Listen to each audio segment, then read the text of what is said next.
Hi friends, చూడండి ఈ వీడియోలో వచ్చేసి మన హ్యాండ్కి ఒక సైడ్ అయితే జాయింట్ పడుతుంది, అంటే హ్యాండ్ జాయింట్ పడుతుంది, లైనింగ్ జాయింట్ పడుతుంది, మెయిన్ ఫ్యాబ్రిక్ జాయింట్ అనేది పడుద్ది. ఈ జాయింట్ ఎలా స్టిచ్చింగ్ చేసుకోవాలనేది ఇప్పుడు చూపిస్తాను. ఇది లైనింగ్ పీసు. హ్యాండ్ జాయింట్ కోసం అయితే ఒక పీస్ అనేది తీసుకుందాం.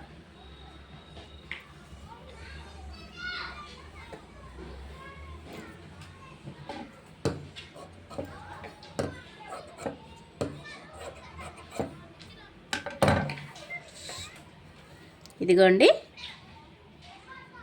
మెయిన్ ఫ్యాబ్రిక్ వచ్చేసి పైకి పెట్టేసుకోవాలి. ఫస్ట్ వచ్చేసి చూడండి ఈ విధంగా వేసేసుకొని లైనింగ్ అనేది కింది వైపుకి ఇలా పెట్టేసుకోవాలి.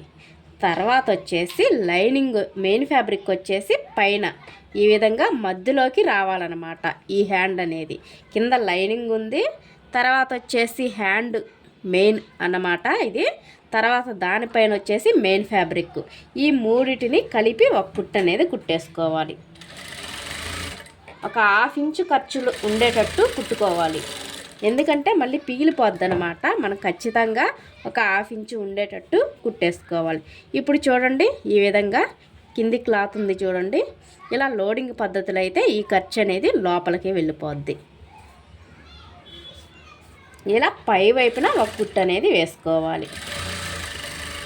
చూసారా ఇలా. ఇప్పుడు హ్యాండ్ మధ్యలోకి మనం ఇక్కడ టక్స్ అనేది ఇస్తాం కదా, చూడండి ఇక్కడ టక్స్ ఇచ్చాం కదా, ఇక్కడి నుంచి కరెక్ట్గా ఇలా మడి చేసుకుంటే మనకి దీన్ని ఫేస్ చేసుకుంటూ మిగిలిన క్లాత్ అనేది నీట్గా కట్ చేసుకోవచ్చు.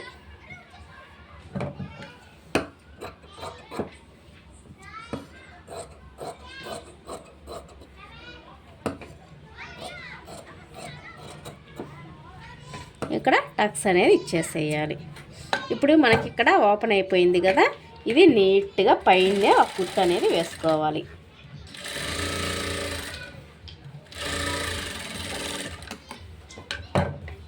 ఇదిగోండి మనకి చూడండి ఖర్చు అనేది ఎక్కడ కనిపించట్లేదు, లోపలికైతే వెళ్ళిపోయింది. కొత్తగా నేర్చుకునే వారికి ఇలాంటి బ్లౌజులు వచ్చినప్పుడు హ్యాండ్ జాయింట్ చేసుకోవాలి అని అనుకున్నప్పుడు కన్ఫ్యూజ్ అనేది అవ్వకుండా ఈ టిప్ అయితే మీకు చెప్తున్నాను. అస్సలు మిస్ అవ్వకుండా ఈ టిప్ అనేది పాటించండి. Okay, bye friends. వీడియో నచ్చితే ఖచ్చితంగా లైక్ చేయండి.